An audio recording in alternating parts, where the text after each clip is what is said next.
Good morning बच्चों, कैसे हो आप सब। उम्मीद करते सब अच्छे होंगे, स्वस्थ होंगे और पढ़ाई भी कर रहे होंगे।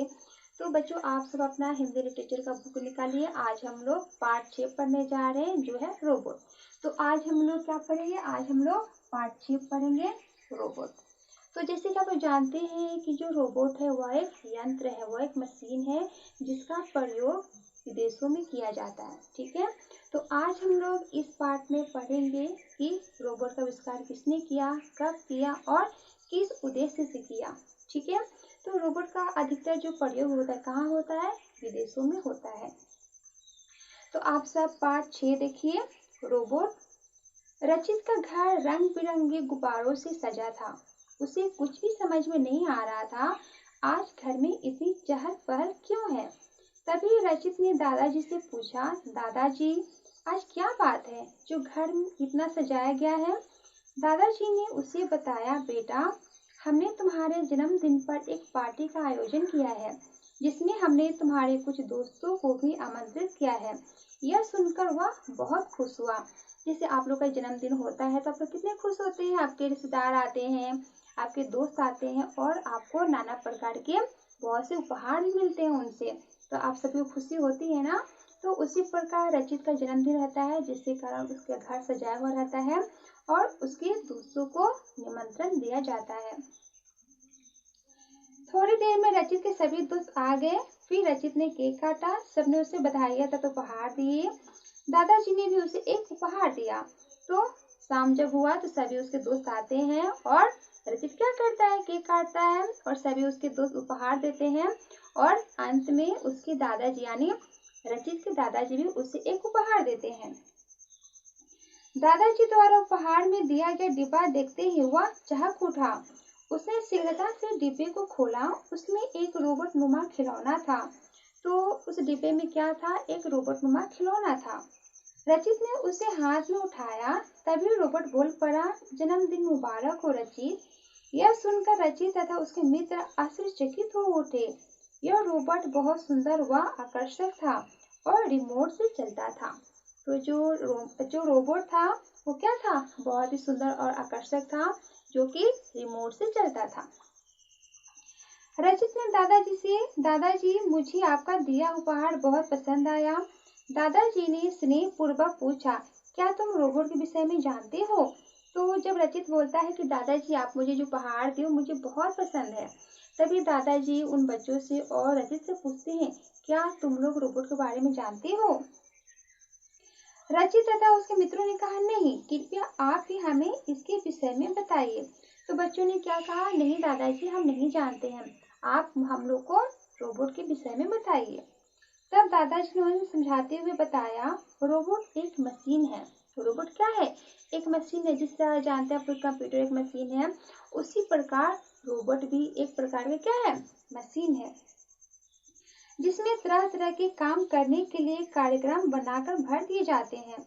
जैसे कंप्यूटर में तरह तरह के प्रोग्राम होते हैं जिससे हम अलग अलग काम करते हैं, उसी प्रकार जो रोबोट है उसमें क्या होता है? तरह तरह के कार्यक्रम बनाकर भर दिए जाते हैं। इसे रिमोट की सहायता से चलाया जाता है। तो जो रोबोट होता है वह किसकी सहायता से चलता है? रिमोट की सहायता से चलता है। दादाजी क्या रोबोट हमेशा मानव जैसा दिखाई देते हैं? रचित ने पूछा। यह सुनकर दादाजी ने कहा, नहीं, यह आवश्यक नहीं है, इन्हें आवश्यकता अनुसार अलग अलग आकारों में निर्मित किया जाता है। तो रचित के मन में एक प्रश्न होता है। उसने दादाजी से कहा कि दादाजी जो रोबोट होते हैं क्या वे हमेशा मनुष्य के आकार जैसे दिखते हैं? तो दादाजी बोलते हैं, नहीं, उसका हम लोग अलग अलग क्या होता है? आकार देख सकते हैं।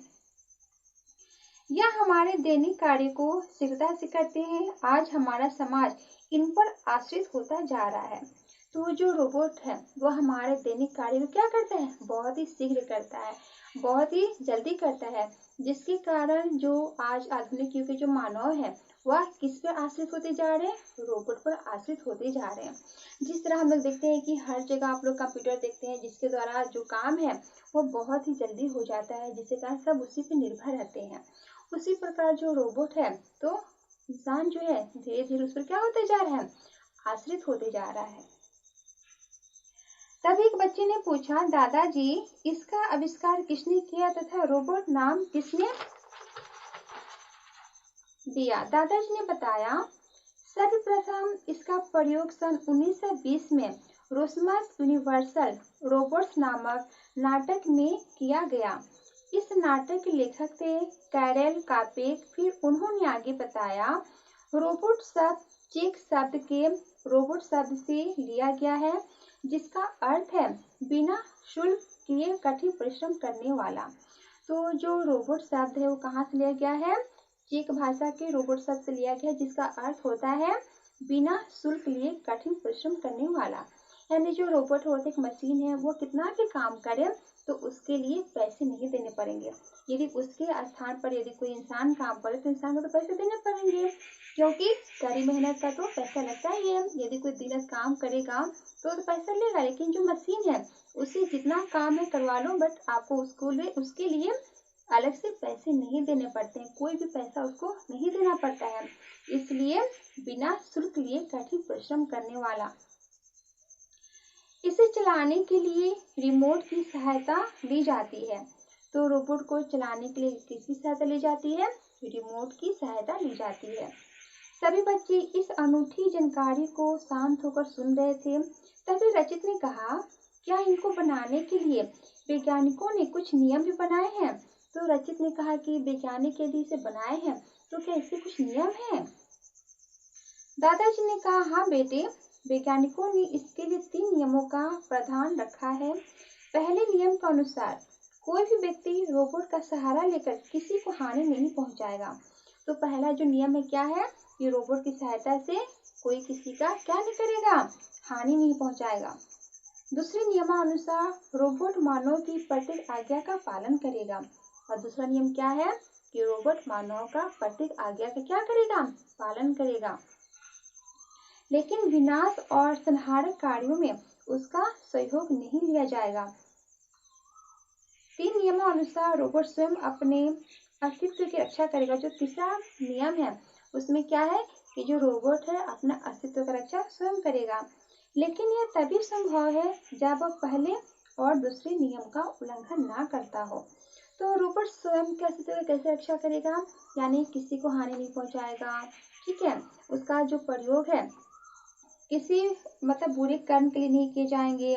उसका जो है संहारक, यानी किसी क्या नहीं करेगा? संहार नहीं करेगा, यानी किसी को हानि नहीं पहुंचाएगा। जो दूसरा है वह मानव का जो आज्ञा है उसका पालन करेगा, तभी रोबोट क्या कर सकता है? अपने अस्तित्व को बचा सकता है। तभी एक अन्य बच्चे ने पूछा, रोबोट निर्माण में विश्व में सबसे आगे कौन सा देश है? तो एक बच्चे ने क्या कहा कि जो रोबोट का निर्माण है तो सबसे आगे कौन सा देश है? कौन से देश में इसका ज्यादा निर्माण होता है? ज्यादा रोबोट का निर्माण होता है। तुम्हें यह जानकर आश्चर्य होगा कि एक जापानी कंपनी ने एबो नामक कुत्ते की आकृति वाले रोबोट का निर्माण किया। तो एक जापानी कंपनी है तो उसने क्या किया कि एबो नामक एक कुत्ते की आकृति वाले रोबोट का निर्माण किया, जो सचमुच एक पालतू कुत्ते की भांति व्यवहार करता है। यह सुनकर सभी बच्चे हैरान रह गए। तो यह आवश्यक नहीं है कि जो रोबोट है वो मानव की आकृति के हो सकते हैं, उसको अलग अलग आकार भी दिया जा सकता है। तभी रचित ने पूछा, दादाजी रोबोट हमारे लिए किस प्रकार उपयोगी हो सकते हैं? दादाजी ने बताया, बच्चों, विदेशों में 90% रोबोट का प्रयोग कारखानों में होता है। तो सबसे ज्यादा जो रोबोट का प्रयोग है वह अधिकतर विदेशों में किया जाता है, जो कि कारखानों में होता है। ये उन कार्यों को करते हैं जिन्हें कठोर परिश्रम की आवश्यकता होती है। तो वहाँ पे रोबोट से कौन सा काम करवाया जाता है?